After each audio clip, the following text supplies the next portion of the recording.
everybody I took a class with absolutely, enjoyed him. But Awesome. I think that He is on now. I think we have him on. So he heard Fantastic. me. He heard me Good, talking good. up a Here's little one of bit. his former students. That was Michael Lager. Michael, thank you for coming in here. Dr. Swafford, do we have you on the line, sir? I am. Can you all hear me all right? Yeah, absolutely. We got you now. How are you doing today? Oh, doing great. It's great to be on with you. Thanks for having me on. Absolutely. I think one of the beautiful things about this, I read C.S. Lewis's Mere Christianity a long time ago. I actually have a compendium of all of his books. And it's kind of funny because your title, a lot of people might not know he wasn't even Catholic, but Mere Christianity and a lot of his books have probably made more Catholics than a lot of Catholic books have. I think that's exactly right. I mean, I've used Lewis's number of his works in my classes for a while now, and he just has a way of touching every kind of student, and his thought often is so Catholic. I mean, he never quite came all the way, but yeah, his thought comes really, really close in so many ways, and it's just been a way to open the door for a lot of people over the years. Yes, awesome. I am going to introduce you really quickly. In case anybody doesn't know, Dr. Andrew Swafford is professor of theology at Benedictine College and a national speaker on a variety of Catholic topics, including sacred scripture, St. John Paul II, and the moral life. Dr. Swafford is an avid student of Brazilian Jiu-Jitsu and lives with his wife, Sarah, and their 6 children in Atchison, Kansas. That's really cool. And I mean, all these things are really cool, but actually what stood out is the jiu-jitsu. I wish I could do that. I don't think my body can handle it. And I think you're kind of close to my age. So that's pretty amazing. How do you handle doing jiu-jitsu at our age? So I had a friend in philosophy, a colleague in philosophy, Jim Madden, and he got into it about 9 years ago, and I saw what happened to his kids. And yeah, about 4.5 years ago, I bit the bullet. I'm like, yeah, I want this for my kids too. I want to do this too. And you got to find your way. You got to have the humility to be like, get to know how you can and can't train and play. I'm going to get my tail whooped. It's been a lot of fun. I meet a lot of non-Catholics there at the gym, and a lot of these guys are, it's really cool. I mean, because they're rough on the edges sometimes, but they're hungry, they're open, and they're just good dudes. And it's honestly, it's fun to share the gospel with them and to see my kids kind of navigate that as well. They've all been in and out of it. A couple of them, 3 of them have been in the adult class, and kind of see their confidence come out. And again, just, learn how to be a Catholic in season, out of season, wherever you are, to kind of navigate the world and, meet good people. And even if, we're all flawed, we're all on a journey, but just kind of appreciate the goodness where you are, and also, share the Lordship of Jesus Christ wherever you can. That is very cool. I want to really quickly remind people of the trivia question. If you can get this right, call 785-621-4110. Which of these books is about people visiting heaven? Is it A, The Great Divorce, B, The Lion, the Witch, and the Wardrobe, or C, The Screwtape Letters? These were all written by C.S. Lewis. Which of these books is about people visiting heaven? Is it A, The Great Divorce, B, The Lion, the Witch, and the Wardrobe, or C, The Screwtape Letters? Even if you don't know it, call in and take a stab at it. 785-621-4110. That's 785-621-4110. All right, Dr. Swafford, let's get into it then. Can you give us a little bit of background on who is C.S. Lewis? So where did he live? When did he live? What's he known for? Anything else you think is pertinent to our conversation? Yeah, so, he's born 1898. He actually dies on the exact same day as JFK on November 22nd, 1963. He's from Northern Ireland, ends up teaching at Oxford, born 1898. He fought in World War One, became an atheist around age 15. About 15 or so years later, he becomes a Christian, partly through friendship with J.R.R. Tolkien. So he's part of that group there. He's kind of a literary scholar, but really became renowned during the midst of World War II, gave these radio broadcasts over the BBC, which became eventually written down as Mere Christianity. So he just kind of gave this, kind of case for Christianity, this reasoned case for the faith, as really an attempt to kind of boost morale in the midst of the Nazi occupation over in Europe and the war effort. And, he's known for the Narnia series. So he's a literary scholar, but really his kind of Christian apologetics, his kind of imaginative exploration of Christian faith, Christian doctrines, and things like The Great Divorce, Screwtape Letters, is kind of what he's really known for. And I love so much his knack for being both deep and concise at the same time. I mean, without a lot of pages, he can just really be very profound. And tried to imitate that in my book. I mean, my book's only 112 pages, but it really, because it's people are, it's great to read long books, but there's a lot of lot of good that can happen with concise, compact, well-structured argumentation and kind of a reasoned case for the faith. Yeah, and correct me if I'm wrong, but I believe he was an atheist or at least agnostic before and converted to Christianity. And That's right. okay. That's right. Fantastic. Oh, all right. I want to jump in really quickly. Sounds like my oldest son is listening. He'll be on later today. Caleb Marinser wins the trivia question. Which of these books is about people visiting heaven? The correct answer there is The Great Divorce. Caleb, thanks for listening this morning, man. Really appreciate it. I love you. And we will put you into that drawing for that Messenger gift certificate of $50 to Messenger Traditional Catholic Books and Gifts. By the way, Messenger is also online at traditionalcatholicstore.com. That's traditionalcatholicstore.com. We are speaking with Dr. Swafford about Liar, Lunatic, or Lord, unveiling the truth of Catholicism with C.S. Lewis's Mere Christianity. So, Dr. Swafford, let's jump right into that then, because I do think that this is a great topic that C.S. Lewis brought up and does make a great point. There's great arguments for it. How do you want us to start understanding your book? What inspired you?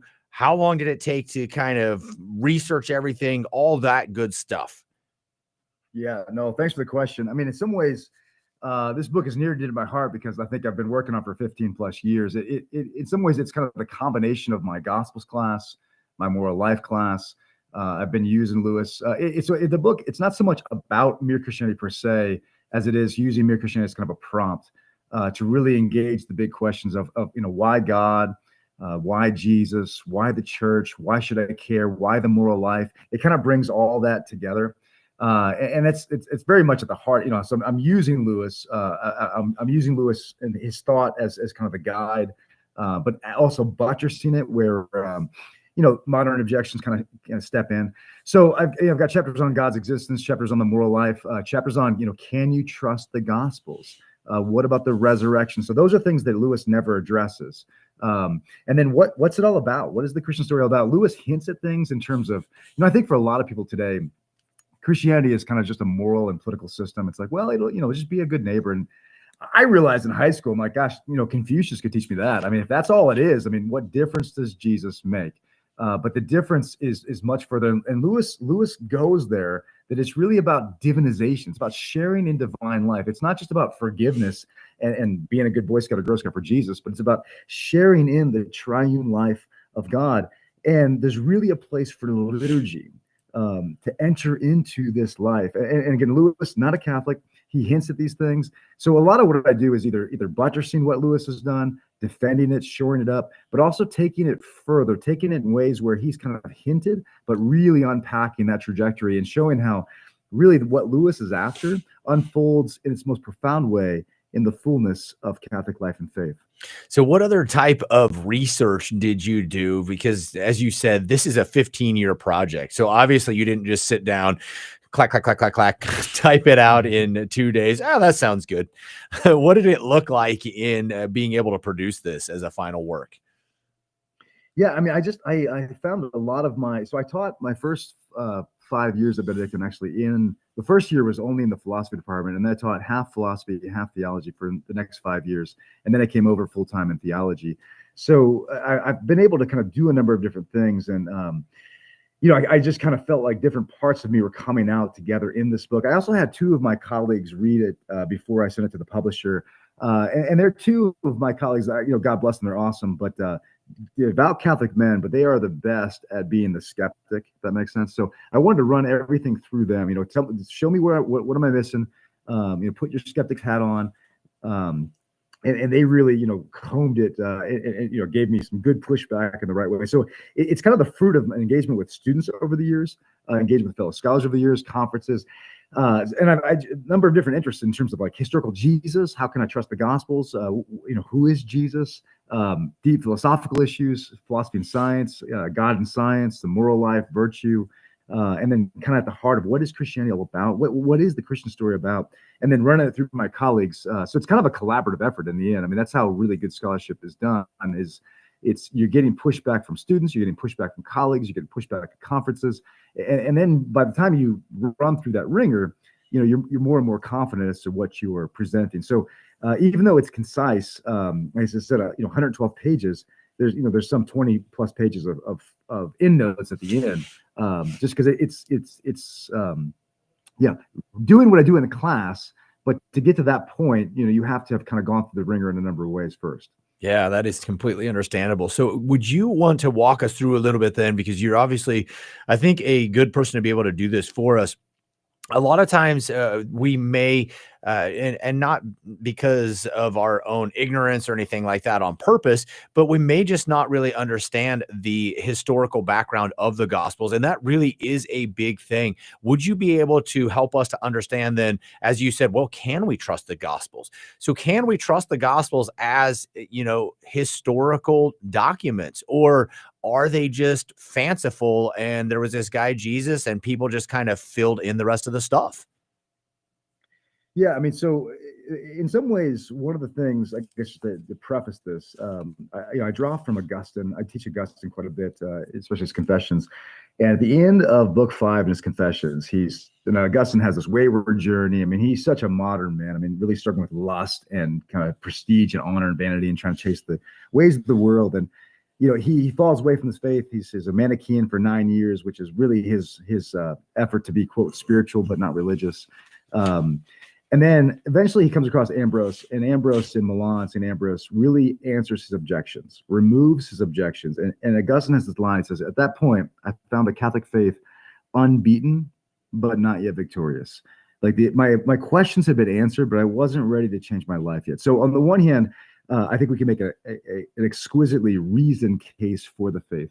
But I think we have to also respect the darkness of faith, the fact that we can remove obstacles and we can provide the reasons for faith, but then there's still something more that enables someone by the grace of God to give their life over to Jesus. But that said, yeah, absolutely. I mean, at the back of the book, I've got this chart that I found a number of years ago from a different scholar, basically 30 characters from the New Testament, religious figures, political figures that have been verified by archaeology and ancient historical documentation. And so just to see that chart, I share that to my students, and it just helps them to realize, like, these things didn't happen on the Middle Earth. Like, these are real people. These are real places. You can go visit them to this day. And right from the jump, Christianity was a missionary religion. Like, where are the missionaries of Zeus? Where are the missionaries of Osiris? Like, I mean, it's because people sat with, supped, and talked and touched Jesus, our Lord Jesus Christ, and that sent them on a missionary zeal across the globe.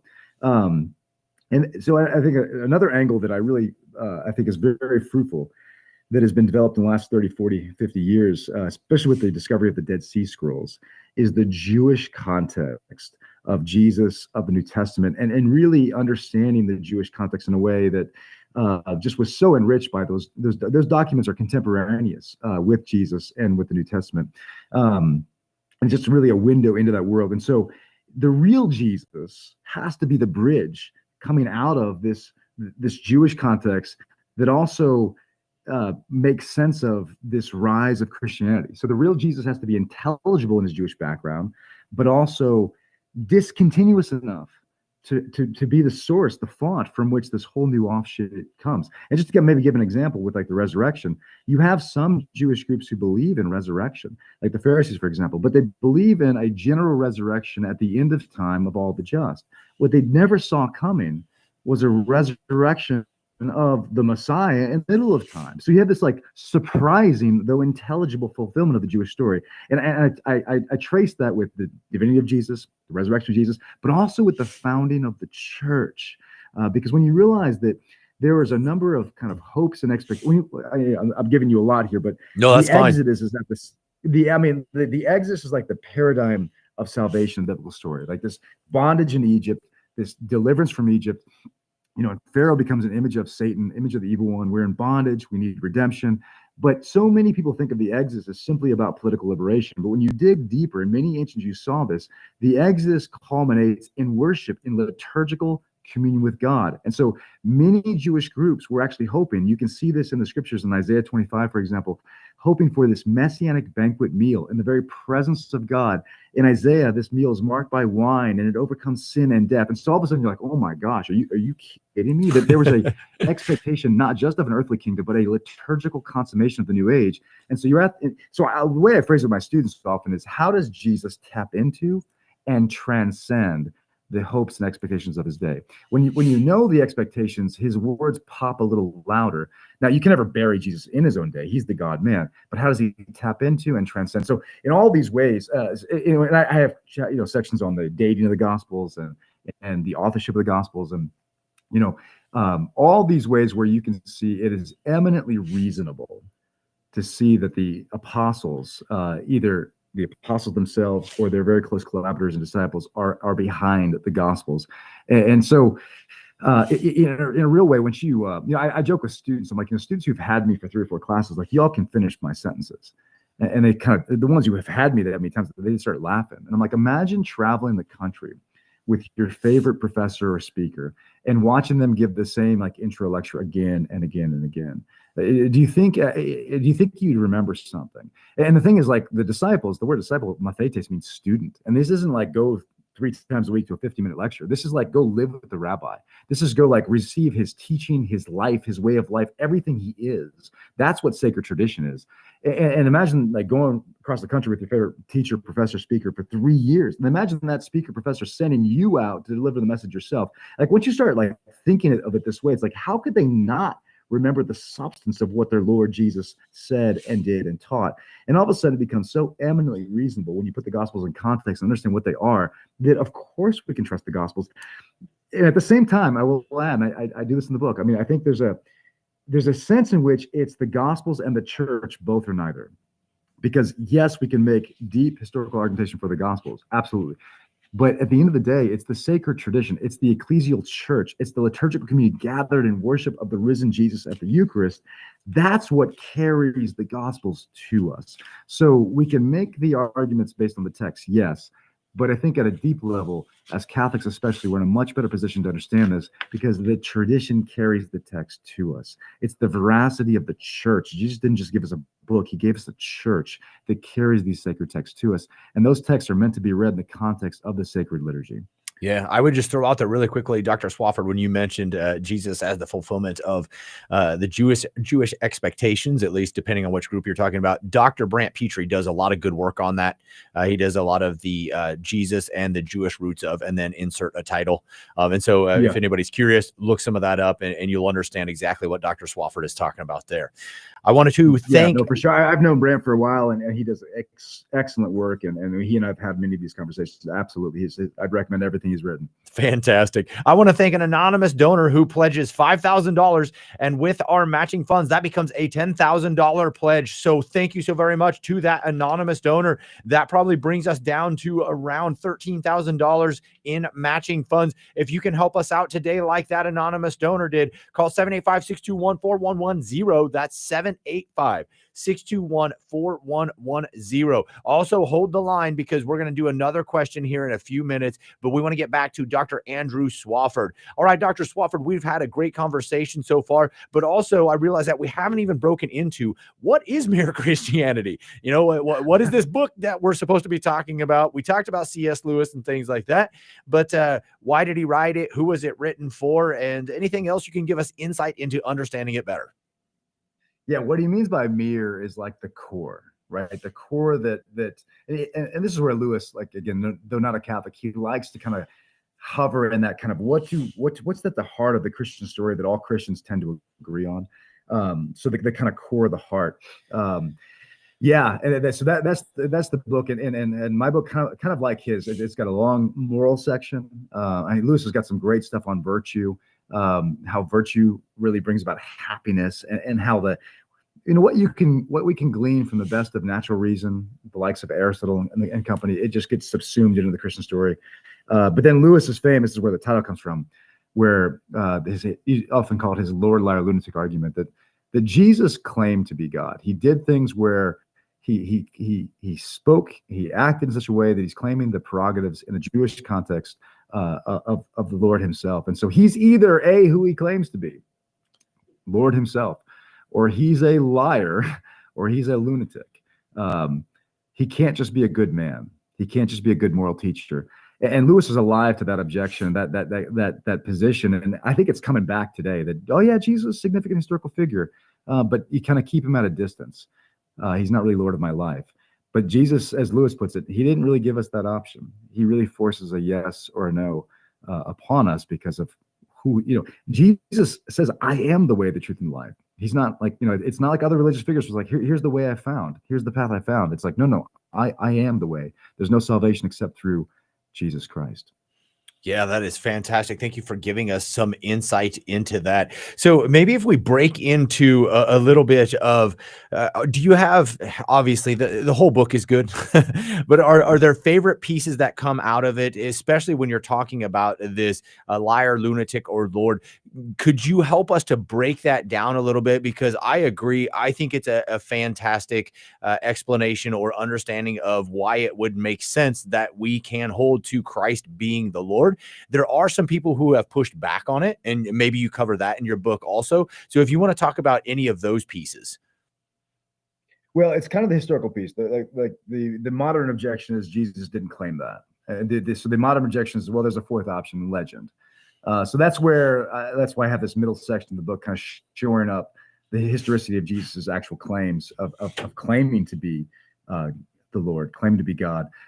That's the one thing that's lacking in Lewis's. Lewis often stays more at a philosophical level, and so he never addresses the resurrection historically or the Gospels historically. So that was the reason I put that section in the book, is to kind of shore up Lewis's argumentation there. Okay. I want to thank Frederick and Kimberly Taylor, who called in and pledged $1,200. That becomes a $2,400 pledge with those matching funds. That probably takes us down to around $11,500, $11,700, somewhere in there. We'll get an update here sometime soon. But if you guys keep doing this, we'll be out of those matching funds, and that would be the best problem that we could have. Call 785-621-4110, 785-621-4110. All of you listeners are the ones who do the heavy lifting. So thank you for the prayers. Thank you for the donations. Let's keep chipping away at it. Let's keep using up those matching funds. We have a great conversation with Dr. Andrew Swafford going. He's talking about C.S. Lewis's Mere Christianity and the book that he wrote, Lunatic, Liar, or Lord, Unveiling the Truth of Catholicism. So C.S. Lewis wrote Mere Christianity. Dr. Swafford wrote the second one, just in case I was a little bit confusing there. Please call into 785-621-4110 if you would like to donate and help us to continue proclaiming the gospel to everybody out there who most desperately needs it. 785-621-4110. All right, Dr. Swafford. So let's get into some more of Mere Christianity then. And what are some things that maybe some of those golden nuggets you think that we could take from it if we read it today? I think one thing that always hits my students that I think is just kind of perennial is his image of humanity is like a fleet of ships. And this is part of his moral section. And he's like, there's three kind of principles for our voyage to go well. First, the ships can't collide with one another. And so this is the, don't hurt each other, right? And that's kind of where morality stops for us moderns. It's like, well, as long as I'm not hurting anybody, it can't really be wrong. And Lewis is really pushing back on this radical dichotomy between kind of like public ethics and private ethics. And the second principle, which really kind of engages this, is each ship must be seaworthy. So meaning like, if my steering apparatus, my engine's broken, well, you know what's going to happen? I'm going to hit another ship. And it's not hard to look very far in terms of whether it's addictions, alcohol, drugs, pornography, like, quote, private sins will hurt somebody else at some point. There's just no way around it. And so to really engage morality, we can't just talk about, quote, justice and fairness in the public sphere if we're not virtuous individually and internally, if we don't have things like temperance and courage. And then the third principle is each ship must be going in a common destination, toward a common destination. And this is a deeper point, but this is the way in which, really drawn from the likes of Aristotle, and I developed this in the book, that for the ancients and for Christians for sure, human life has a purpose, has a goal, has a telos. We're moving toward a certain goal, and ultimately that's happiness, that's God, that's the fulfillment of our relationships. It's kind of other-centered. It's not just me. Whereas in the modern world, we think kind of individualistically and atomistically that life's just about me, and I got to find my meaning, my purpose, and we're all kind of going in different directions, and that's why we all collide. That's why we have this radical relativism. So what Lewis is giving in this image of, he makes like a fleet of ships, don't collide. Each ship's gonna be seaworthy. We need to go in a common direction. And as he puts it, he's like, it makes a big difference whether my ship, my life is my own, whether I'm the owner or the tenant, whether I'm the steward of the life that's been given to me by the Creator, or whether I'm the owner and master of my entire life. That makes a huge difference as to how I live. And he says things like this in Screwtape Letters as well. I mean, like, once I come to grips with my body is not my own, I've been bought with a price. That kind of changes how we think about chastity. And that doesn't make it easy, but it changes how we think about our lives and things like that, because it's like, my body's not my own. I'm not my own. I've been given this gift of existence of life. So this is part of, Lewis really develops how virtue is transformative. Virtue changes me. It's not just about obeying external things. It's about becoming the kind of creature that God's made me to be, so that I can be truly happy in the deepest sense, not merely like subjective contentment, but the kind of actualization of my human nature. That's where real beatitude lies. And ultimately, that's in union with the highest good, the highest truth, that's God himself. You're listening to Divine Mercy Radio's Fall Carathon, Light in the Gospel. We want to get to our second trivia question. So get those phones ready to answer a question, to make a donation, or you can do both at the same time. 785-621-4110. Here we go. Which of these authors was a friend of C.S. Lewis? Was it A, Mary Shelley, B, St. Thomas Aquinas, D, J.R.R. Tolkien? Which of these authors was a friend of C.S. Lewis? Is it A, Mary Shelley, B, St. Thomas Aquinas, or C, J.R.R. Tolkien? Call 785-621-4110. Call that same number if you would like to donate. If you can't donate, please lift us up in your prayers, because that makes our station go. That makes us to be on track and know where Jesus wants us to take it. Call 785-621-4110 now. All right, here we go back to talking with Dr. Andrew Swafford. So, Dr. Swafford, something you brought up, which I think is a great point and a huge help to all of us, is there really is no such thing as a totally personal sin. And you brought up some really good examples. The important thing about that is, if we're doing something that we think isn't harming somebody else, if it is harming us, it's harming someone else. If it's harming our relationship with God, it's harming the whole body of Christ. Ergo, there's no such thing as a personal sin. And so if we can make that change in our own lives, then yes, we'll be better on track. We'll be better at accepting the gospel message and being able to see the light in others also. So thank you so much for bringing that up. Are there other of those wonderful little nuggets that come out of C.S. Lewis's Mere Christianity that you would like us to contemplate? I mean, there's a lot, but like on the same point, there's something that shows up toward the end of his book, where he says, when you go down to the cellar and you turn the lights on, you see rats. The lights didn't make the rats; it just exposed them. And his what he's really developing is that, and I think so often, especially with young people, we think, I'm going to live it up now, and I'll settle down later on, and then I'll become the person that I want to be. But for the ancients, that just doesn't make any sense. The moral question is not, what do I do right here, right now, but who do I want to be?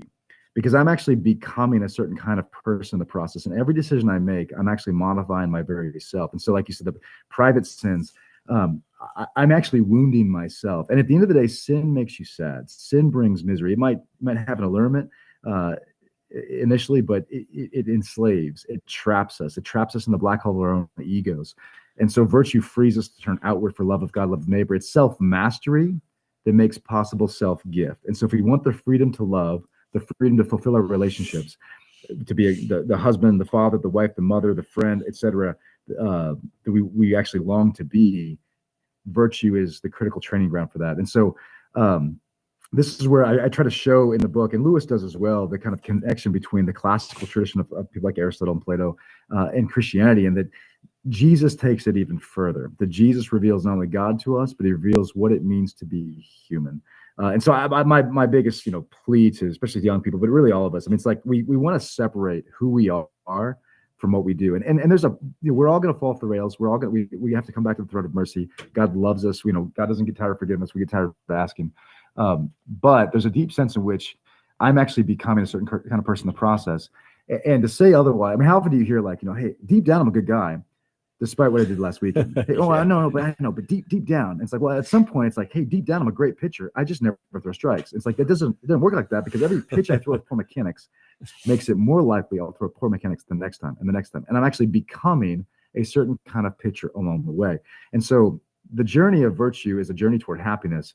It's a journey toward fulfilling our relationships. It's a journey toward actually learning the freedom to love, freedom as the ability to do the good, not simply to choose.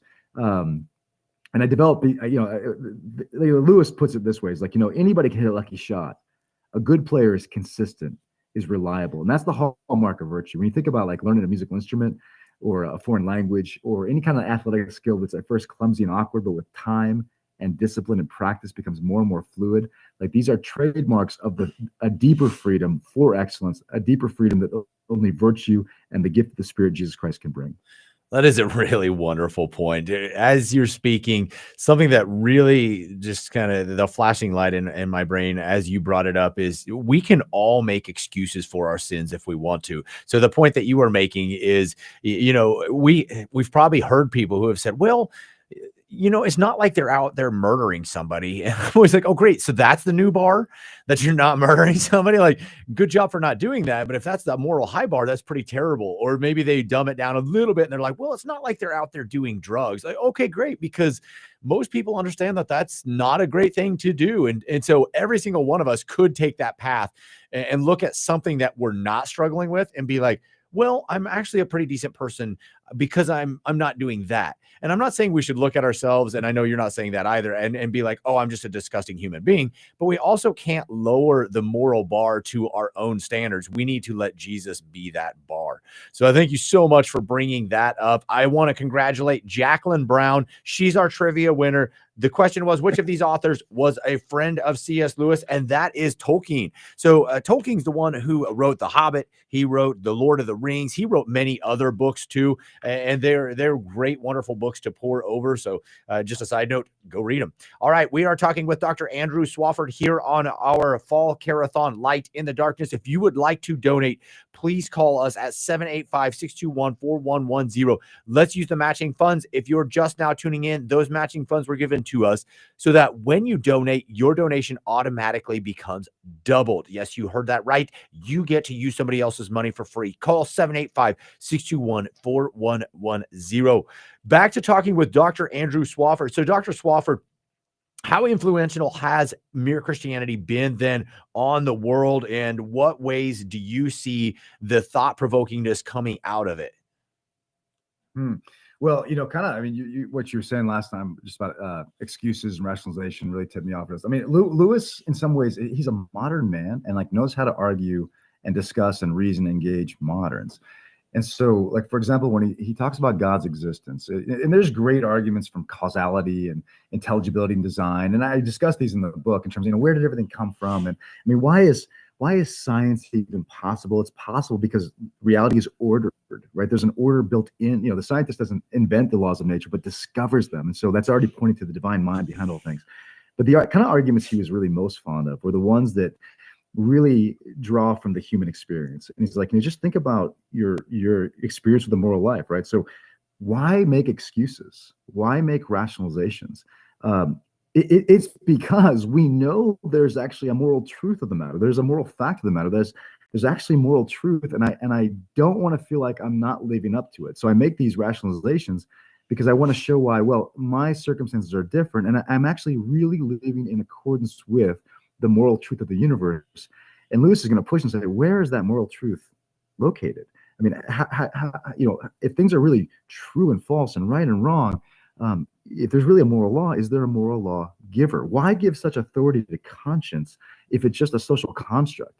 And when you think about like moral reformers that we hold up, whether it's MLK or people like that, like you can't say that morality is simply from society because these reformers went against the grain. And so we hold them up because we say, hey, these reformers were actually closer to the truth than their peers, their contemporaries. But that means there is a moral truth. That means there's something transcendent that transcends culture, transcends society. And this is where people like St. John Henry Newman spoke of conscience as the aboriginal vicar of Christ. That conscience conscience can be dulled.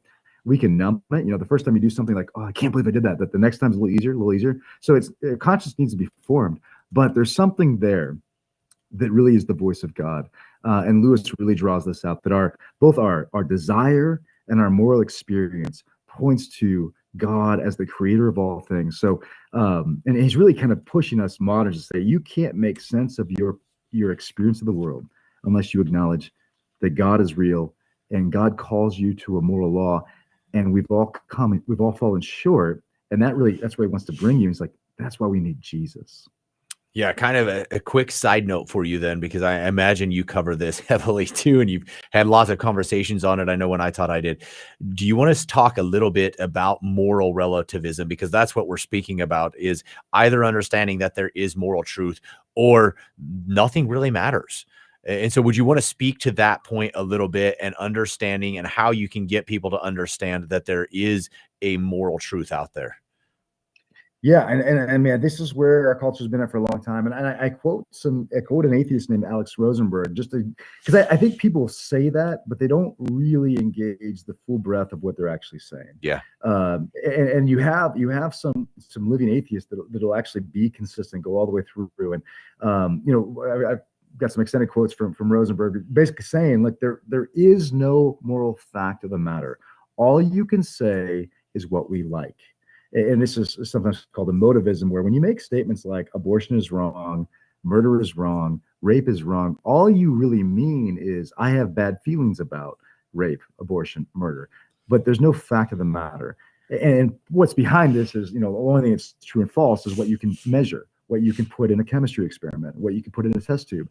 And the reality is there's a whole lot of reality that just doesn't fit in that kind of a framework. And even the claim that, knowledge can only come through that framework is itself not a scientific claim, but a philosophical one. But often a moral relativist is a relativist until you do something to them, right? So then they say things like, "That's not fair. That's you promised," and it's like, "Well, wait a second. I didn't know there was morality here. What do you mean?" And Lewis draws this out that when I just think when you push people, they really aren't. I mean, okay, so we can say relativism, but I mean this tongue in cheek, of course, but like, Go walk around in litter. Go park in a handicapped spot. Go make ableist and racial slurs, and you'll find out how not relativist people are. Because they're going to say, "Hey, that's wrong," and you're like, "Wait a second. Oh, okay." But we just can't live without assuming moral truth, and we just don't want to often acknowledge the implications of that. And really, good philosophy draws out the extraordinary implications on the other side of the ordinary experience. Good philosophy shores up and defends ordinary experience, but also shows you the extraordinary that lies on the other side of the ordinary. Absolutely. So maybe we can break into then, as we're talking with Dr. Andrew Swafford, we're going to get into his book a little bit more here, what the claims that C.S. Lewis makes, and kind of wrap it up with a nice, neat little bow about these claims and how they work, don't work, whatever may come with it. You're listening to Divine Mercy Radio's Fall Carathon, Light in the Darkness. Dr. Swafford, why don't we jump right there then? Liar, lunatic, or Lord?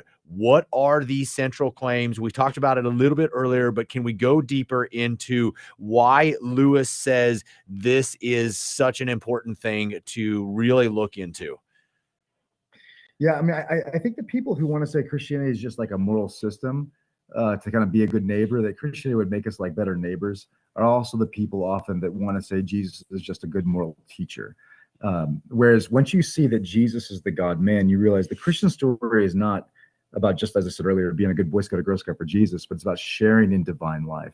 And those two things kind of go together. But yeah, one of the things I draw out in the book is, and I show places in the Gospels where Jesus is clear, and really, I mean, there's a tons of places. So I kind of just draw on a few kind of salient examples where Jesus claims to do and say and be what the God of Israel can only do. And I could give you some examples that kind of draw that out. I mean, just, I guess, one little point here. This isn't from the Gospels, but Philippians 2:10, that famous line where, Philippians 2:6 and following, that though he's in the form of God, Jesus did not deem equality with God something to be grasped at, but emptied himself, taking the form of slave, a servant, even to the point of death on the cross. Therefore, God highly exalted him to the name of Jesus. Every knee must bend on the earth, below the earth, and under the earth. That line in Philippians 2:10 is actually almost, in the Septuagint, is verbatim from Isaiah 45 verse 23. It's exactly what was said of Yahweh, the God of Israel, is now said of Jesus. Paul does the same thing in 1 Corinthians 8 with the Shema, the kind of creedal faith of ancient Israel, but puts Jesus right in the center of it. And then you got great examples in the Gospels that do the same thing. One of the things I draw on is, okay, so here's you to squeeze this from the Gospels and New Testament vantage point, but also to say, here is the faith of the earliest church that believes the same thing. And so all of a sudden, you've got this kind of sandwich between this Jewish context and these claims of Jesus in that Jewish context. And you've got this faith in the divinity of Jesus right from the beginning. How do we account for that? What's the adequate cause for that effect? And the adequate cause is going to be that Jesus claimed to be God. And these early Christians professed him to be the God of Israel in the flesh. So when you kind of squeeze it from both sides, I wouldn't say this is a proof in terms of like a chemistry experiment. History isn't subject to that kind of proof in that same way. But what you can say, what is the most reasonable position? It's going to be the Jesus, the Christ of faith is the Jesus of history, and they are one and the same. Yeah, on that train of thought, one thing that I read years ago, I actually used it in one of my classes. There's a guy named Bart Ehrman. I'm not exactly sure how to say his last name, and he's either an atheist or an agnostic. And he tried to make this claim, as you were talking earlier. The fourth option that you can go with Jesus is that he's legendary, not that he didn't exist or that it's like mythical, but that these legends came after Jesus was around. And so he says you kind of have to throw out the Gospel of John because it was written later. And so basically this is just a Christian community putting forth their views after this started taking off. And so he says, but in the synoptics, Jesus never claims he's God. Well, I think it was Dr. Brant Petrie that we were talking about earlier that went back and forth with him and was able to show him like, no, you're just not understanding how the Jewish people knew God, understood God, the way that their culture works, the way that they talk. And by the end of it, it's really cool. I think you could probably still find this back and forth out there somewhere. But at the end of it, finally, this guy, Bart, who's an atheist, agnostic, whichever, he says, okay, I do admit that in the synoptics, Jesus is God, just in a different way than I understood. So like I guess quick story in 2014. I've often gone to the SBL conference, the Society of Biblical Literature, and that's where I've gotten to know Brant and some of these other guys as well. And that's a huge conference, like 10,000 people all over the English-speaking world, Australia, New England, England, New Zealand. They're all there. I met N.T. Wright there. And it's every kind of stripe you can imagine. I mean, atheist scholars, Christian scholars, Catholic. I mean, just this whole it's a fun event. But when Ehrman's book "How Jesus Became God" came out, they did a segment on it, and I was sitting next to Petrie in 2014. And here we are in this room, and there's this panel, and it was really that experience that led to Petrie writing Case for Jesus later, because he was just kind of like, why are we not giving a cogent response to what he's saying? And so yeah, that you're exactly right. I've wrestled with Ehrman's thought for a long time, and a lot of I often will assign Ehrman and Petrie's book together, because awesome. Once you understand, because then you kind of can feel, okay, I know what he's. I mean, in Brant's words to me, he's like, the Case for Jesus was a response to Ehrman's book, but I didn't want to label it that way. So a lot of that I kind of bring what I would do in class and bring some of the kind of high points of what Petrie's doing is in my book as well.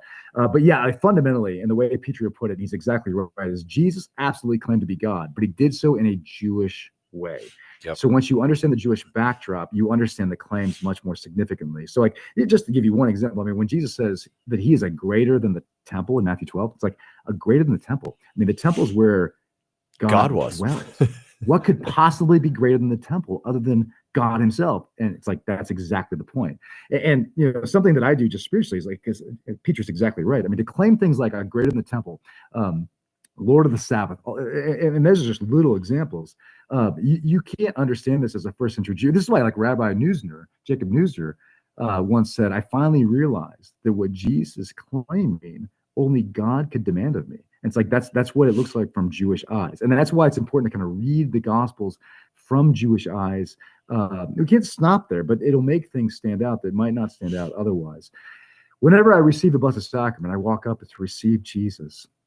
And I always quote two things to myself. I quote Ignatius of Antioch, who is in his letter to the Ephesians, chapter 20. This is in 107 AD. This is a guy who was ordained by Peter. He knew the apostles, describes the Eucharist as the, quote, medicine of immortality. And as I walk up, I just say those words, medicine of mortality, antidote against death. That's from his letter to the Ephesians, chapter 20. But then I also say, drawing from Petrie, as I approach the Blessed Sacrament, something greater than the temple is here. because in the Eucharist, something greater than the temple is here. But so yeah, that's how Petrie will engage airmen again and again is when you put these words in a Jewish context. Did Jesus walk around saying, I'm God, I'm God, I'm God? No, that would kind of be a little absurd. But when you put his words in a Jewish context, you realize he absolutely claimed to be divine, claimed to be God, but he did so in a Jewish way. So we have to be attentive to that. Yeah, so let's quickly then, why does it not make good sense that Jesus is a liar? I mean, I don't think anybody really wants to claim that. I don't think so either, but you know, yeah, I mean, I like, think well, it's I kind guess of what gone by, evidence is- but right. I mean, it's sort of like when people object to the apostles, all but John, go to their death for their faith in this gospel and the risen Jesus, and like, well, that doesn't prove the truth of it, but I think it does prove the sincerity of their faith. sure. I guess I'd turn the question around to be like, what evidence is there that Jesus was insane or was lying, or so that's more the lunatic side, but like, would he have drawn this following? And I guess someone could say, well, look, there's other crazy people who've drawn followings. You're not wrong, but the following's so unique. It kind of reminds me of JP2 and his engagement with communism, and a lot of people say the fact that communism fell when it did and how it did largely non-violently. Like the crowds JP2 drew that didn't turn violent. Like you imagine what other leaders in history would have done with these crowds, the kind of variety they would have ensued, but this gospel of nonviolence, this gospel of peace that JP2 is at the forefront with. And I look at Jesus and I look at a following that religious leaders found subversive, but I don't know. I just someone would have to really press me and say, well, here's my evidence that he's just a liar and just was in it for himself. It's like, what did he gain? what exactly did he gain? And this is before mass media, so it's like the apostles going to their death. It's like it wasn't like they could all text each other and be like, okay, now's our time. We're going to be famous. It's like, no, they're dying at different areas in the world at different times, not knowing what happened to each other. Like, it's I don't know. It's sort of like when you look at. I mean, this is something that I've gone through students. This is one of Peter's arguments about the dating of the Gospels, that there's certain things that Jesus says in the Olivet Discourse, Matthew 24, Luke 21, Mark 13, that actually don't make any sense if you're saying it after 70 AD. Like, for example, he says, pray that what's going to be the Roman attack on Jerusalem not happen in winter. And that's kind of a weird thing to say when you realize historically the attack kind of happened in late summer. It'd be like, pray. I actually use this example in the book. I'm like, what if I wrote something and said, pray that 9/11 doesn't happen in the spring? It's like, well, no, it happened in September. That'd be a weird thing to write after it happened. Right? Yeah. Right. So, but then I've had students, students are so clever. They're like, well, maybe it was like designed to be that way. Like it was like a really well orchestrated, fabrication, so it would have all these earmarks of it's like, well, at some point I can say, the universe doubled in size 5 minutes ago, but we all doubled in size, and that's why you can't tell. I mean, like at some point, I can't disprove everything, right? But what's the most reasonable position, right? Absolutely. Well, Dr. Swafford, it has been wonderful. I've got somebody in here that wants to tell you to have a good day, and then can you tell us where we can find a copy of your book ourselves? Hey, Dr. Swafford. It's Michael. I just want to say thank you for coming on. It means a lot to me and to our listeners in the station as well, that you would take time out of your busy teaching and talking schedule to come and talk about your book with us. So just wanted to say thank you a lot for that. Oh, Michael, it's such a blessing, man. I'm so proud of you and Nathan, man. You guys are doing awesome work. I mean, I just feel like we're just all on a journey, all on the same team, and all just trying to be that donkey upon which our Lord rides to Jerusalem. For sure. I think you called me the right name. Well, hey, me too, brother. But Michael, thank you. No, thanks for the invite. You guys are awesome. Such a blessing to share this with you. Yeah, you can. The book's on. So a couple of things. The book's on Amazon. We have a website, theswaffords.com. All of our materials are there as well, and for speaking engagements. I also, if I can, it's on. I've got a new book coming out on the Great Divorce, which is one of my favorites, called Next Stop: The Afterlife. It's up for pre-order on Amazon, also with Ave Maria, and its releases in January. And actually, I also have a book on the Screwtape Letter. So I use Lewis a lot, that a non-Catholic publisher published 10 years ago, but Ave Maria has purchased the rights for it.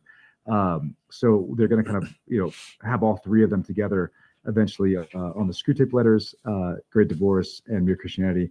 And the Great Divorce, I just feel like it's, I feel like so many of us, we know we should hope for heaven, but there's a part of a lot of us that I think are like, gosh, will I be bored in heaven? I mean, eternity is a long time. And I think when you read The Great Divorce, you realize, oh my gosh, no, no, no, no, no. It really stirs that hope for heaven. I think it helps us make more sense of this journey we're on. So it's one of my favorite books on heaven. So I kind of unpack what I do in class with it and kind of develop it further. But yeah, Amazon, the Swaffords.com, it's there. And also Ave Maria, AveMariaPress.com, it's there as well. And I believe at Ave Maria, if you type in a code Swafford20, there's a discount, 20% off from Ave Maria until the end of this calendar year. Fantastic. Dr. Swafford, thank you so much for your time. Have a blessed day, sir. Yeah, God bless you all. Keep up the great work. Thank you. You're listening to Divine Mercy Radio on 101.7 KJDM Lindsborg and Salina, 105.7 KMDG Hayes, 88.1 KRTT Great Bend, 88.1 KVDM Hayes, 89.1 KGOH Colby, and 107.3 K297 AI Hill City. We're going to have another wonderful conversation here in just a little bit. I do want to remind you that as this is our fall carathon, we do one in the spring, one in the fall. These are what help us to keep the lights on, but also helps us to keep the light of Christ going out on these radio waves. We do have the 5 stations that we take care of. We've got 2 employees. They do an amazing